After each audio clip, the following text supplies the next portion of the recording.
말씀 위해 기도합니다. 하나님의 귀한 말씀을 받고자 합니다. 우리 심령문 활짝 열어 주시옵소서. 오늘도 우리의 눈, 우리의 마음, 우리의 모든 것들이 하늘을 향하게 하시고, 오늘도 우리 곁에 계신 하나님 만나게 하시고 그 음성 들을 수 있도록 역사해 주옵소서. 오늘도 하나님의 귀한 말씀을 통해 우리의 심령과 관절과 골수를 찔러 쪼개는 놀라운 능력의 말씀으로 역사해 주옵소서. 부족한 종 감추시고 하나님 직접 말씀하여 주옵소서. 예수님 이름으로 기도드리옵나이다. 아멘.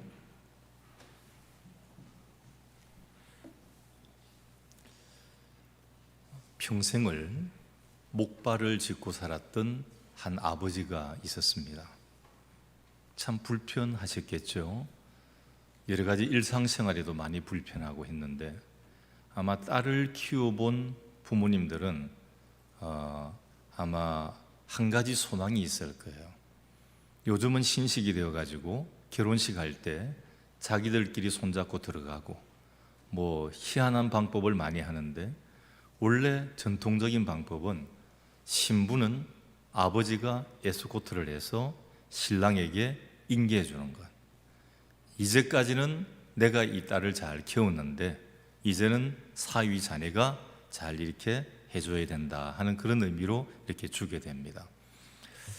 이제 큰 딸의 결혼식을 맞이하고 있습니다. 근데 아버지가 갑자기 걸음 걷는 연습을 하기 시작을 하는 거예요. 평생을 목발로 짚던 아버지가 분명히 딸을 손을 잡고 들어갈 수가 없으신데, 뭔지 모르지만 갑자기 피나는 훈련을 하고 있는 것입니다. 기필코 딸을 결혼식장에서 자기가 에스코트 하겠다는 이런 열망을 가지고 있습니다. 혼자서 걷는 연습을 하시는데, 이건 태릉 선수촌의 국가대표 선수들보다 더 열심히 훈련을 하는 거예요. 넘어지고 구르기도 하고 막 이렇게 몸 어느 곳도 성한 곳이 없을 정도로 깨어지고 멍이 들고 이렇게 했습니다. 그래도 아버지는 걷는 연습을 포기하지 않습니다.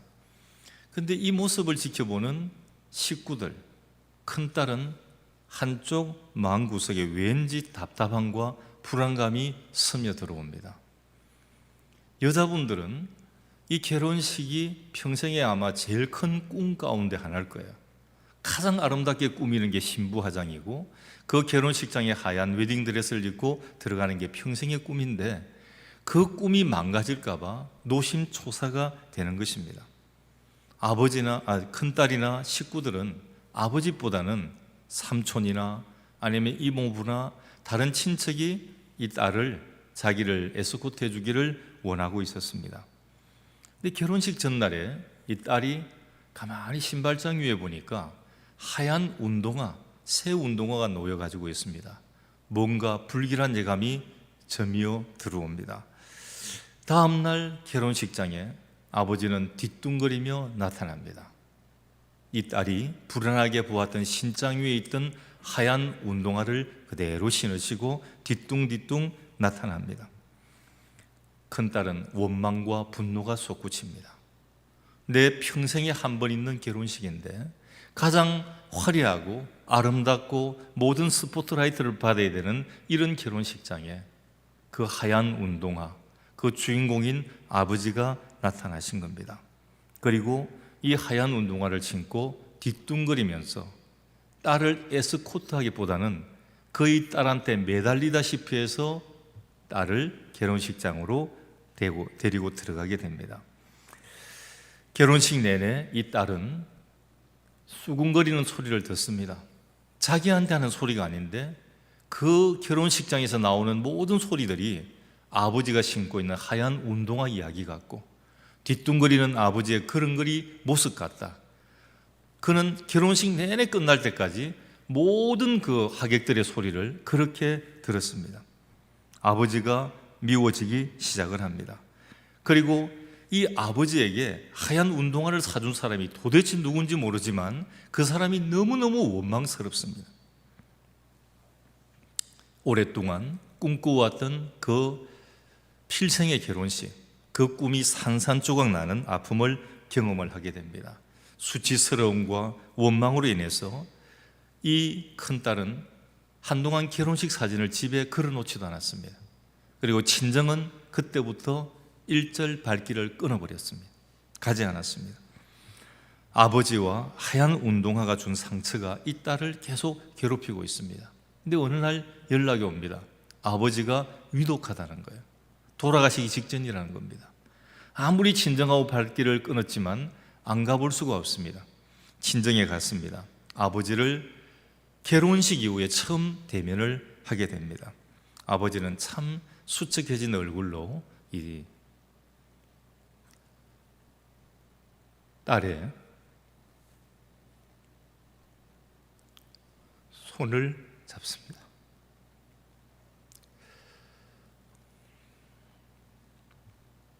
그리고 조용히 이야기를 합니다. 딸아, 너 남편한테 잘해. 갑자기 이게 왜 말입니까?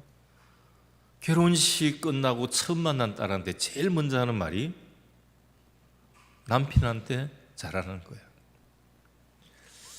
너가 결혼한다고 했을 때 사실 나는 너 손을 잡고 결혼식장에 들어갈 생각 요만큼도 하지 않았다.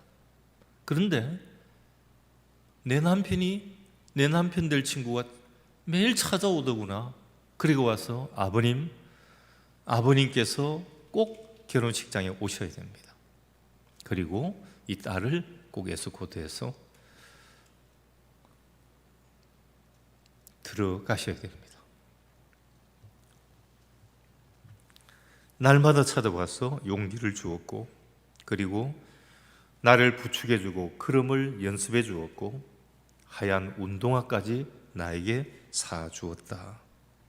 넘어질까봐 편안한 운동화를 사주었다는 겁니다. 그리고 몇 번이나 나한테 이런 말을 했지. 아버님, 천천히 들어가십시오. 천천히 걸으셔야 됩니다. 조심해서 걸으셔야 됩니다. 나는 그때 알았단다. 너의 신랑이 참 좋은 사람.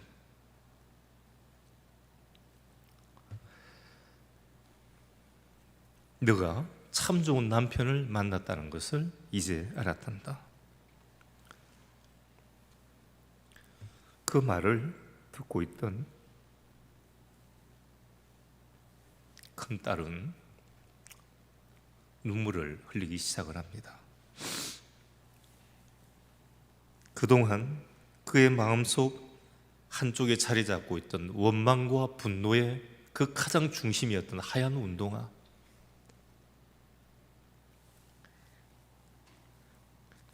그 운동화를 사준 주인공이 누구인지를 이제 알았던 거예요. 눈물을 흘립니다. 이 눈물은 슬퍼 썰리는 눈물이 아니라 그동안 이 딸을 괴롭히던 그 마음속에 자리 잡고 있던 많은 그 산산조각난 꿈의 조각들, 이 조각들, 그 상처가 깨끗이 씻어주는 그런 눈물이었습니다. 큰딸은 산산조각 났다고 생각했던 그 결혼식에 대한 기대와 꿈의 조각들 속에 하나님께서 숨겨놓은 참 보배가 있었다 하는 것을 그는 깨닫게 됩니다. 여러분, 대부분의 사람들은 이렇습니다. 자기가 꾸고 있던 꿈, 자기가 기대했던 여러 가지 기대가 이루어지지 아니하고 깨어지기 시작을 하면 쉽게 상처받고 아파합니다. 그리고 환경 탓을 하죠. 주위 사람 탓을 합니다. 집안이, 부모가, 여러 가지 환경이 좋지 못해서 그들을 비난하고 미워하기 시작합니다. 그러나 하나님의 방법은 다릅니다. 하나님은 하나님의 일들을 이루시기 위해서 우리 인간들이 가지고 있는, 여러분들이 꾸고 있는 꿈들을 과감하게 깨트리시기도 합니다. 그리고 이 깨어진 꿈의 조각들 가운데 귀한 하나님의 선물을 숨겨 놓으십니다. 하나님께서는 인생의 한 문을 닫으시면서 더 좋은 다른 문을 열어주시는 그런 하나님이십니다. 오늘 이 본문에는 꿈을 이루지 못한 위대한 사도 바울의 이야기가 기록이 됩니다. 꿈을 이루지 못한 사도 바울의 이야기는 이루지 못한 꿈 때문에 지금도 아파하고 실망하고 잠 못 이루는 수많은 우리 성도들에게 새로운 깨달음과 큰 위로를 가져다 줄 것입니다. 하나님의 은혜로 사도가 된 바울에게는 큰 꿈이 있었습니다. 땅끝까지 하나님의 복음이 전거되는 것. 그래서 그는 평생 동안 복음 전하는 일 말고는 아무것도 하지 않았습니다. 다메섹 다메섹으로 예수 믿는 사람들 잡으러 가는 그 다메섹 길 도상에서 부활하신 주님의 음성을 듣고 끄꾸러진 그 이후로부터 그의 모든 삶은 전도의 삶이었습니다. 하나님의 복음을 전하는 삶이었습니다. 다른 것은 일체 돌아보지도 생각하지도 않았습니다. 이런 바울에게 간절한 꿈이 있는데 소아시아 지역에 가서 복음을 전하는 꿈이었습니다. 거기서 복음을 전하고 싶다. 여러분, 이게 아름다운 꿈 아닙니까?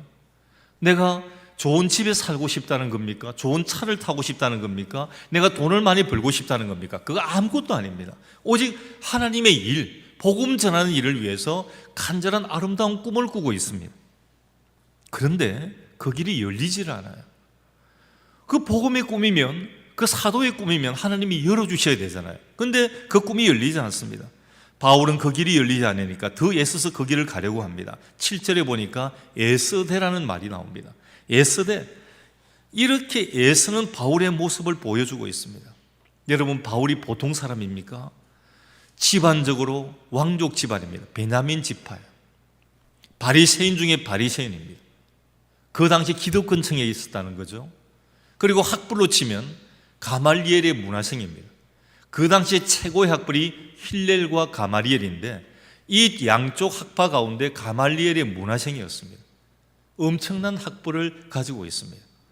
이게 집안적으로, 환경적으로, 여러 가지 현재 위치적으로 자기가 가지고 있는 여러 가지 학벌적으로도 하나도 어떤 사람에게도 지지 않을 정도의 최고의 스펙을 가지고 있던 사도 바울이었습니다. 그 바울이 하나님의 일꾼이 된 겁니다. 위대한 하나님의 일꾼이 되었습니다. 그리고 그는 하나님의 일꾼이 되면서 예수 그리스도 안에서 온전히 죽은 사람이 되었습니다. 나는 날마다 죽노라고 했습니다. 자기가 그렇게 많이 가지고 있던, 많은 사람들이 부러워하던 최고의 많은 가지고 있던 것들, 헌신을 버리듯이, 배설물을 버리듯이 자기는 다 버렸다고 고백을 합니다. 예수 그리스도를 위해서 모든 것을 온전히 버린 사람이었습니다. 그리고 오히려 예수님 때문에, 이 복음 전하는 것 때문에, 전도하는 것 때문에 엄청난 고통과 고난을 당한 그러한 사람입니다. 어쩌면 나를 본받아라라고 말할 수 있는 유일한 사람일지도 모르는 그런 위대한 사도입니다. 그런데 이 바울의 꿈이 이루어지지 않습니다. 아시아 지역에서 복음을 전가하고 싶어하는 바울의 소원은 세상적인 소원이 아니었습니다. 귀하고 아름다운 정말 복음적인 그러한 소원이었습니다. 자신을 위한 소원이 아니라 예수 그리스도와 하나님을 위한 그러한 소원이었습니다. 그런데 그 소원이, 그 꿈이 이루어지지를 않습니다. 사랑하는 성도 여러분, 여러분들이 착하다는 이유로, 내가 성령 충만하다는 이유로, 내가 정말 복음적으로 하나님의 일을 한다는 그 이유로 우리의 꿈들이 항상 다 이루어지지 않습니다.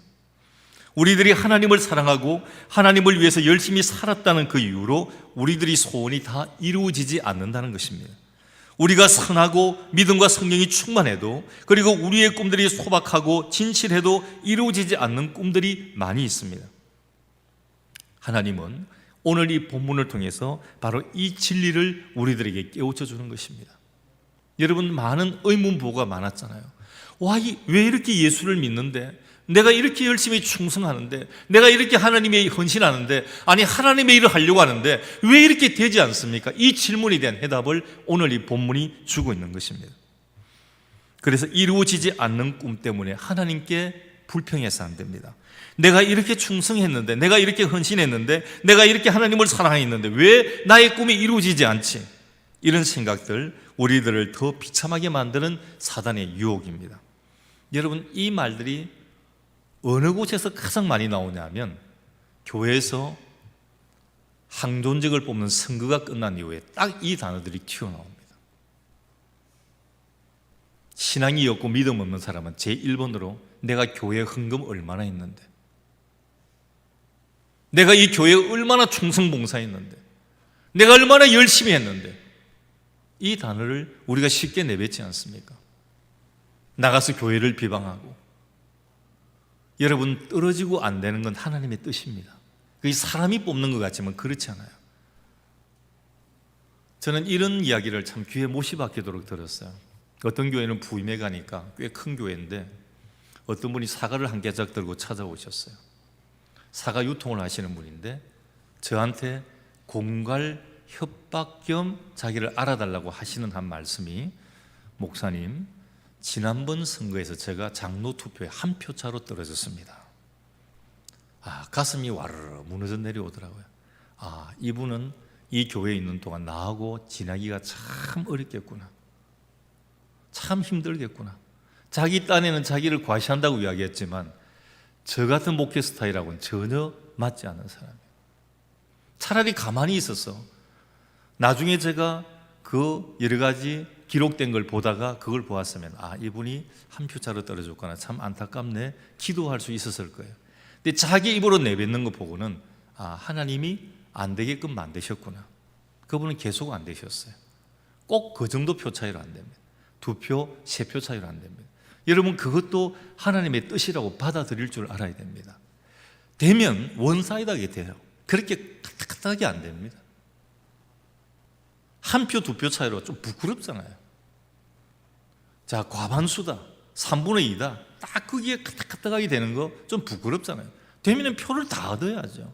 온 성도가 이분은 우리 교회 장로님으로, 이 교회 권사님으로, 우리 교회 안수 집사님으로 충분합니다, 거의 다 던질 수 있도록.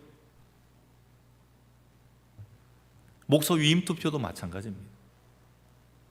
까딱까딱 몇 표 차이로 위임이 되면 위험해서 안 돼요. 그 교회 차라리 떠나는 게 낫습니다. 원사이드. 모든 성도가 이 목사님은 우리 교회에 계셔서 평생 동안 우리와 같이 동행하면서 우리의 영적인 모든 것들을 책임져 주셔야 됩니다. 그렇게 모셔야 됩니다. 근데 오늘 우리 본문에서 주의 깊게 보아야 될 사실이 있습니다. 바울이 자신의 꿈을 이루지 못한 이유가 바로 누구 때문이었냐면 하나님께 있었다는 거예요. 주변의 어려운 환경들이 바울의 꿈을 막지 못했습니다. 이런 대사도 바울이 환경 때문에 못했겠습니까? 얼마든지 극복해 나갈 수 있습니다. 바울의 능력이 꿈을 이루기에 부족한 것도 아니었습니다. 바울의 능력 엄청났습니다. 바울의 꿈이 이루어지지 않은 이유는 하나님께서 바울의 꿈이 이루어지는 것을 막으셨기 때문입니다. 성경은 이 사실을 7절에서 말을 합니다. 무시아 앞에 이르러 비두니아로 가고자 애쓰되 예수의 영이 허락하지 아니하시는지라. 이게 여러분 자꾸만 단어가 발전합니다. 예수의 영이 성령으로 되었다가 나중에 하나님이 됩니다. 바울이 꿈을 이루지 못하는 이유는 성령님께서 그 길을 막으셨기 때문입니다. 여기서 우리들이 생각해 봐야 될 것은 왜 성령님께서 이 사도 바울의 길을 막으셨을까 하는 것입니다. 우리들이 쉽게 얻을 수 있는 답은 바울에게 주어진 질병입니다. 오늘 이 본문에는 나타나지 않지만 여러 가지 역사서라든지 이런 부분들을 살펴보게 되면 바울이 아시아 지역으로 복음을 전하려고 준비하고 출발하려고만 하면 바울이 몹시 아팠다는 겁니다. 몸이 나아서 또 다른 곳으로 가려고 하면 몸이 말을 듣지가 않는 것입니다. 10절에 보면 바울이 환상을 보았을 때 우리가 곧 마게도니아로 떠나기를 힘쓰니 그랬습니다. 여기서 사용된 우리라는 단어를 잘 보셔야 됩니다. 이 우리라는 단어 속에는 오늘의 본문을 기록을 하고 바울의 질병을 담당했던 의사 누가가 포함되어 있었다는 겁니다. 성령께서 바울의 길을 막으신 다른 방법도 있었겠지만 분명한 것 하나는 하나님께서, 성령께서 질병을 사용하셨다는 겁니다.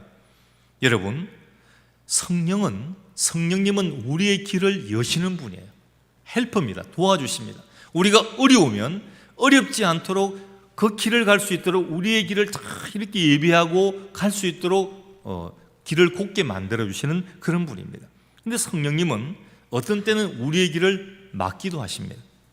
성령님은 우리의 질병을 치료하시는 분입니다. 그런데 그 성령님은 질병을 치료하지 않으시고 때로는 그 질병을 사용하시기도 하는 겁니다.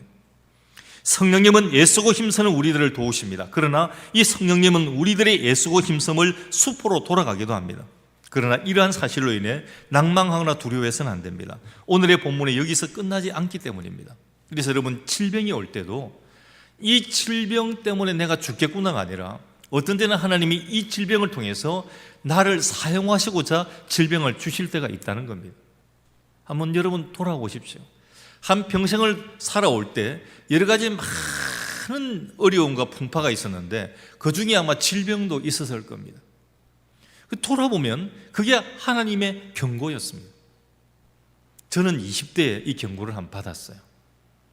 결혼도 하기 전 총각 때 정말 청운의 푸른 꿈을 안고 세상에 아무것도 내 눈앞에 보이는 게 없이 겁 없이 살아가던 그때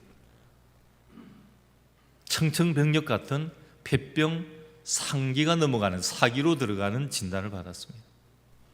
왼쪽 폐는 허옇고 오른쪽 폐까지 허옇게 전이가 되는 그런 상황이었습니다. 숨을 쉴 수가 없었어요. 제 방이 2층이었습니다. 2층 계단을 못 올라갔습니다. 바늘로 찌르는 것 같습니다.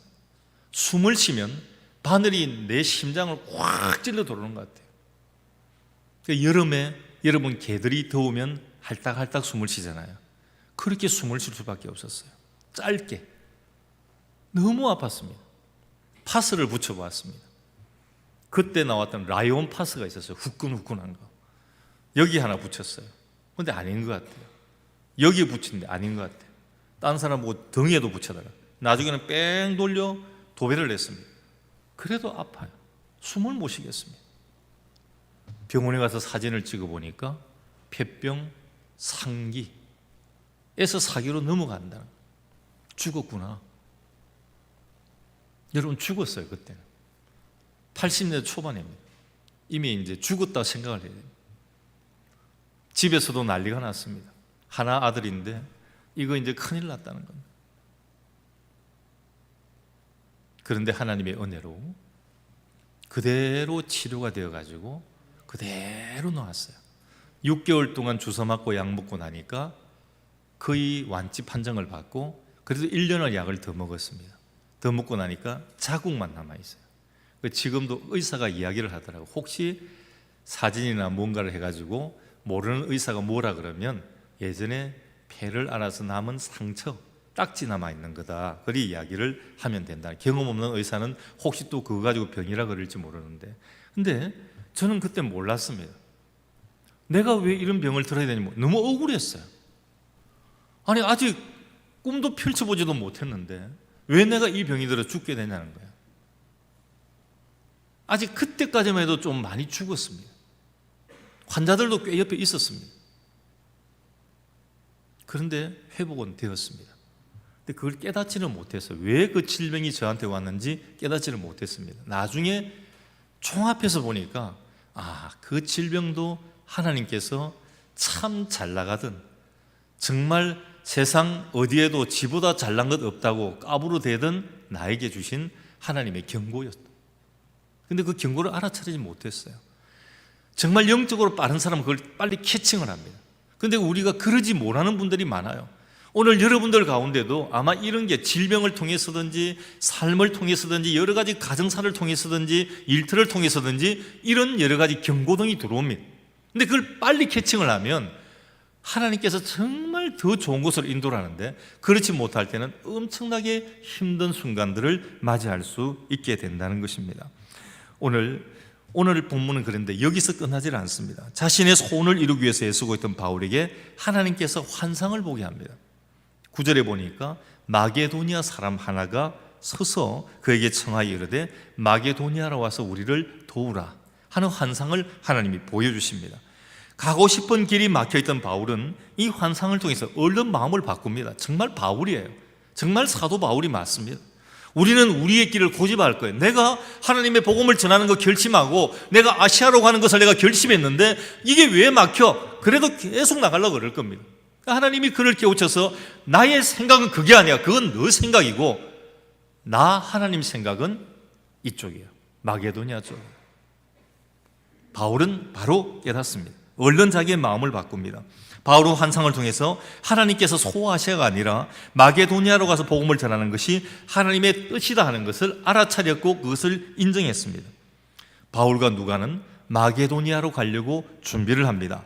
그런데 이번에는 문제가 되지가 않습니다. 몸도 마음도 문제가 되지 않습니다. 일사천리로 진행이 되는 것입니다. 바다에 바람도 없었기에 즉시 배를 타고 빌립보에 도착을 하게 됩니다. 그리고 거기서 수일 만에 누구를 만나냐면 루디아를 만나게 됩니다. 그리고 그곳에 빌립보 교회가 마침내 세워지게 됩니다. 이러한 바울의 선교지의 변화는 우리 기독교 역사상 가장 놀라운 전환점이 되었습니다. 많은 역사가들은 만일 바울이 자신의 소원처럼 소아시아로 진출을 했더라면 기독교는 지금처럼 전 세계로 전파되지 않았을 것이다 라고 말을 합니다. 바울이 소아시아를 포기하고 마게도니아 지역으로 나아갔기에 복음이 세계 제1의 그 당시에 세계 최고의 패권을 가지고 있던 나라였던 로마의 전파가 되게 되었고, 이 복음의 로마 전파가 오늘날의 거대한 기독교를 낳는 씨앗이 되었다는 것입니다. 바울의 꿈이 이루어지지 않는 것은 결국에는 참 잘된 일이었습니다. 바울의 꿈을 막으신 하나님께서 바울을 통해서 더 좋은 일들을 이루셨기 때문입니다. 그래서 우리들은 분명한 믿음을 가져야 됩니다. 하나님은 한쪽 문을 닫으시면 끝난 게 아니라 또 다른 문을 여신다는 진리를 굳게 붙잡아야 됩니다. 바울의 꿈은 이루어지지 않았지만 다른 문을 여신 하나님 때문에 바울은 더 위대한 일, 자기가 전혀 꿈꾸어보지 못한 일들을 행하게 되었습니다. 하나님께서는 더 좋은 일들을 이루시기 위해 여러분들의 꿈을 막으실 때가 있습니다. 우리의 꿈을 막으십니다. 모든 것을 잃었다고 생각하고 다시 고기잡이가 되어야 되겠다, 내가 어부가 되어야 되겠다는 베드로의 결심은 텅 빈 그물로 인해서 이루어지지 않았지만 하나님께서는 텅 빈 그물의 길 대신에 그에게 새로운 문을 여시고 위대한 사도의 삶을 살아가도록 길을 열어주셨습니다. 하나님께서 세리마태를 부르십니다. 지금은 세무공무원 대접받지만 그 당시 로마의 지하에 있던 그 유대 사람들의 피를 빨던 세무공무원들은 동족들의 원망과 질타의 대상이었습니다. 손가락질의 대상이었습니다. 이런 세리마태를 부르셔서 물질의 풍요함은 막으셨지만 새로운 길인 영적인 부유함을 허락해 주십니다. 하나님께서 그의 삶을 중간에 막지 않으셨다면 아마 세리마태는 추악한 세금쟁이라는 추악한 이름만을 가지게 되었을 것입니다. 그런데 마태는 한쪽 문을 닫으시고 새 문을 여신 하나님의 은혜로 가장 위대한 책 중에 하나인 마태복음서의 저자가 됩니다. 그는 죄인 중에 죄인의 자리에서 영광스러운 예수 그리스도의 제자의 자리에 서게 된 것입니다. 하나님께서는 참으로 좋은 길을 열어주시기 위해서 우리들의 손의 문들을 때때로 닫으시는 하나님 아버지십니다. 오늘 우리가 기억해야 되는 영적인 교훈들이 있습니다. 오늘 이 본문에서 우리 삶에 적용되어야 될 영적인 교훈들, 먼저 첫 번째는 하나님께서 더 좋은 계획을 가지고 계신다는 겁니다. 오늘 하나님은 바울이 세운 계획, 아마 최고의 계획이었겠죠. 그렇지만 바울이 세운 최고의 계획보다도 훨씬 더 좋은 계획을 하나님은 가지고 계셨습니다. 하나님께서는 지금 우리들에게도 우리의 소원보다 훨씬 더 좋은 계획을 가지고 있습니다. 여러분, 제 꿈이 무엇이었는 줄 아십니까?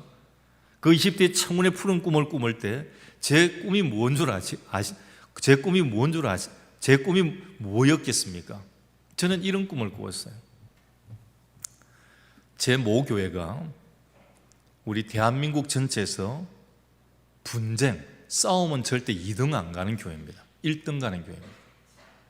역사와 전통도 1등, 주기철 목사님이 심우했던 교회, 참 이런 대단한 그런 게 있습니다. 그런데 싸움에도 절대 밀리지 않습니다. 이런 교회에 제가 보면서 하나 느꼈던 게 있습니다. 제재기를 할 때 되면 그렇게 싸움이 나요. 육탄전이 벌어집니다. 뭐가 평안하지가 않아요. 근데 그 담임 목사님이 36년을 심무하셨는데 그 심무하셨던 비결은 죽은 듯이 있으니까 36년을 가신 거예요. 저 같은 성교 같으면 아마 6개월도 못 버텼을 거예요. 막 싸움이 붙으면 목사님 한쪽이 그냥 가만히 있어요. 말릴 생각도 안 합니다. 자기들이 지치면 끝나는 거예요. 제가 그걸 보면서 이런 생각이 들었습니다. 교회가 작은 교회도 아닌데 뭐 하나 일을 하려고 하면 그것 때문에 싸움이 붙어요.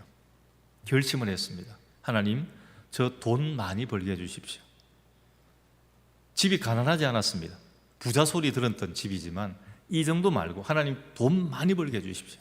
그래서 정말 저런 분쟁 날 때 차 이야기 나오면 내가 좀 차 사게 해주시고, 집 이야기 나오면 내가 집 좀 사게 해주십시오. 정말 그런 꿈을 꾸었어요. 멋진 장로 좀 되게 해주십시오.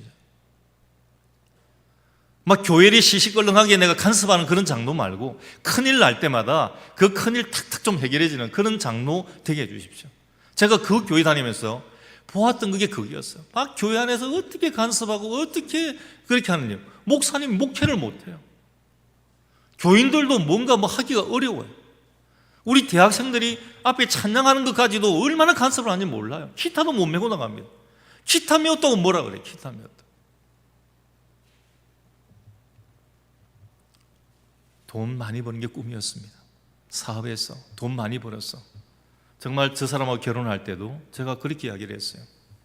멋진 앞에 물이 쫙 흐르고 짠디밭은 적어도 한 50m, 100m가 짠디가 쫙 깔리고 그 뒤에 정말 궁전 같은 집이 있는 거기 내 살게 해줄게. 그렇게 결혼했습니다. 사기 결혼이었습니다. 사택 앞에 물 흐르지도 않고요. 잔디도 없습니다. 창문 열기도 힘이 듭니다. 사기 결혼했습니다. 그래도 참 기쁩니다. 여러분, 우리의 계획들이 이런 게 있지만 하나님은 그 계획을 받으시지 않으셨어요. 내가 너에게 된 계획은 따로 있다는 겁니다. 저는 꿈에도 생각하지 못했습니다. 제가 목회자 일을 갈 거다, 목사가 될 거다, 꿈에도 요만큼도 생각해 본 적이 없습니다. 저는 요 앞에 오는 것도 겁이 났거든요. 강당 가까이 오는 것도 겁이 났고, 목사님이 우리 집에 오는 것도 겁이 났고, 결혼식 허락받으러 목사님한테 갔다가 평일에 날짜 받아온 사람도 접니다. 여러분, 84년도에 결혼하면서 제가 목요일 날 결혼을 했어요. 목사님 목요일 하라 그래가지고. 조 선생 토요일 날 하면 사찰 집사님 죽어나고 힘들고 교회 정신없는데 그냥 스타트 한번 끊어봐. 목요일 아무 입도 떼지도 못하고 목요일 날짜 받아왔다가 아버지한테 혼이 났습니다. 이놈의 자식 인사로 가라 그래놨더니 날짜를 갖다 목요일로 받아. 아버지가 가서 하십시오. 아버지도 겁이 나서 못 가요, 목사님한테.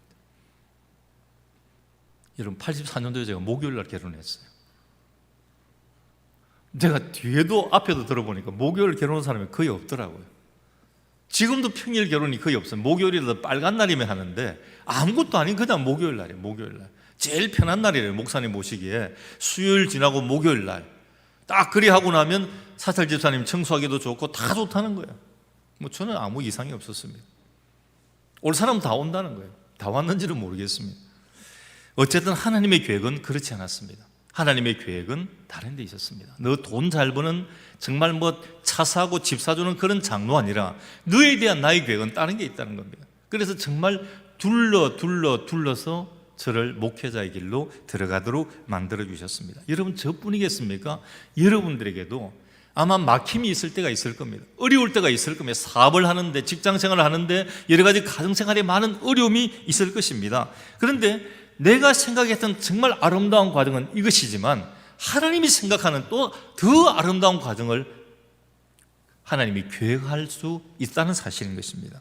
그래서 우리를 향하신 하나님의 계획이 가장 아름답고 온전하다는 사실입니다. 그래서 우리들은 우리의 꿈을 이루기 위해서 하나님을 붙잡는 게 아니라 하나님의 꿈이 우리 안에서 온전히 이루어지도록 하나님을 붙잡아야 하는 것입니다. 하나님은 더 좋은 계획을 가지고 계신다. 두 번째는 하나님께서 더 좋은 길을 위해서 다른 길을 닫으신다는 겁니다. 하나님은 우리의 선함이나 충성에 쉽게 마음이 움직이지 않으십니다. 하나님은 더 좋은 일을 위해서는 다른 한 문을 과감하고 냉철하게 닫으십니다. 그래서 꿈이 이루어지지 않았을 때는 낙심하지 말아야 됩니다. 나의 잘못으로 문이 닫혔다면 회개하면 됩니다. 아니라면 새로운 문을 여시는 하나님의 손길을 주시하면 됩니다. 때로는 질병이 여러분들의 발목을 잡아도 여러분 기뻐하십시오. 그 질병이 다른 문을 여시는 하나님의 손길일 수가 있기 때문입니다. 때로는 친구의 배반으로 가슴 아프고 꿈이 깨어졌습니까?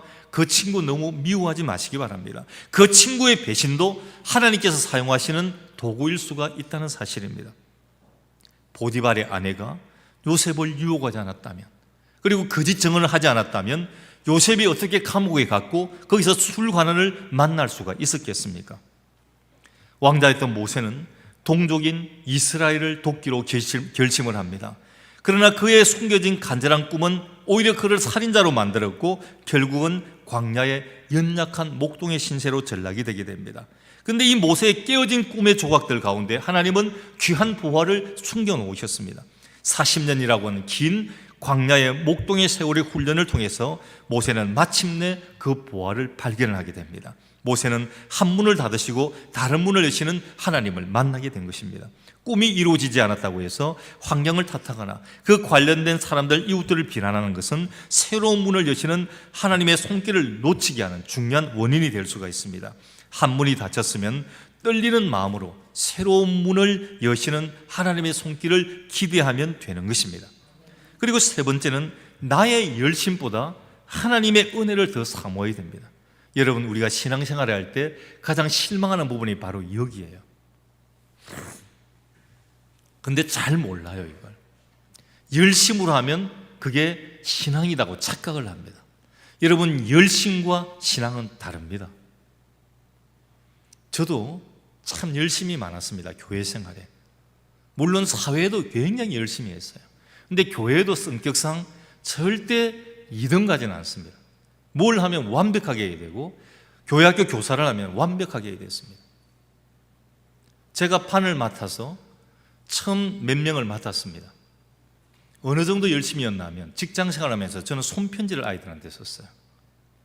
그냥 신앙적인 말이 아닙니다. 그냥 제가 지내갔던 일상을 아이들한테 적었어요. 근데 아이들 마음이 움직였어요. 우리 반이요, 3명이 5명이 되니 나중에 30명이 돼요. 분반하자는 거예요. 반을 떼주니까 그 아이들이 사라져버리고 안 와요. 선생님이 어떻게 관리하냐에 따라 다르더라니까요. 저는 열심으로 했습니다. 그 아이들을 위해서 기도해 주지는 못했습니다. 기도보다는 인간적인 생각으로 이렇게 내가 글을 적고 선물을 하고 아이들하고 시간을 좀 가지면, 아이들한테 투자 많이 했어요. 같이 많이 사 먹기도 하고 아이들을 집에 초대하기도 하고 막 이렇게 했습니다. 아이들이 굉장히 좋아했습니다. 인기 있는 정말 퍼펙트한 선생님이었습니다. 질투도 많이 받았습니다. 근데 저는 그렇게 생각했어요. 이게 믿음 생활이다, 신앙 생활이다 생각했습니다. 너희들 못하면 너희들이 억울해야지 왜 남을 질투를 해, 이렇게 생각을 했습니다. 그런데 나중에 보니까 그 아이들을 믿음으로 양육하지는 못했어요. 정말 열심으로 했습니다. 많은 열매들이 맺히지는 못해요. 숫자적으로는 엄청나게 불어났을지 모르지만 여러분, 우리 교회도 마찬가지입니다. 우리들은 기도할 때 많은 이렇게 사람들이 있으면 좋겠다라고 이렇게 생각을 하지만 그렇지 않을 때가 많이 있습니다. 하나님은 그 많은 숫자보다도 오히려 작지만 하나님 앞에 온전히 헌신하는 성도를 더 기뻐하는 이런 경우들도 있습니다. 그런데 우리는 양적인 것에 현혹되는 이런 경우들을 많이 보게 된다는 사실입니다. 여러분, 우리가 신앙생활은요, 하나님의 은혜로 하는 것입니다. 바울은 이 바울의 열심이 바울의 꿈을 이루지 못했어요. 바울이 얼마나 열심히 특심이었습니까? 그런데 그거 가지고 꿈이 이루어지지 않습니다. 바울이 얼마나 신실했습니까? 바울의 신실함도 그 꿈을 이루지를 못했습니다. 바울은 하나님의 은혜로 새로운 꿈을 이루게 되었습니다. 신앙생활이란 자신의 열심으로 살아가는 게 아니라 하나님의 은혜로 살아가는 것입니다.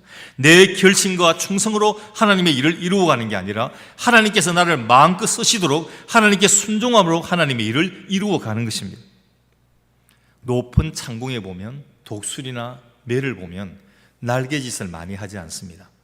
여러분, 참새는 날개짓을 어떻게 해요? 이렇게 합니까? 날개짓을 이렇게 하잖아요. 그런데 위에 큰 새들은요, 바람을 이용을 합니다. 바람을 탑니다. 여러분, 매나 독수리 들어보면 날개를 탁 펴고 활공을 하잖아요. 쫙 바람을 타고 날개짓 잘 하지 않습니다.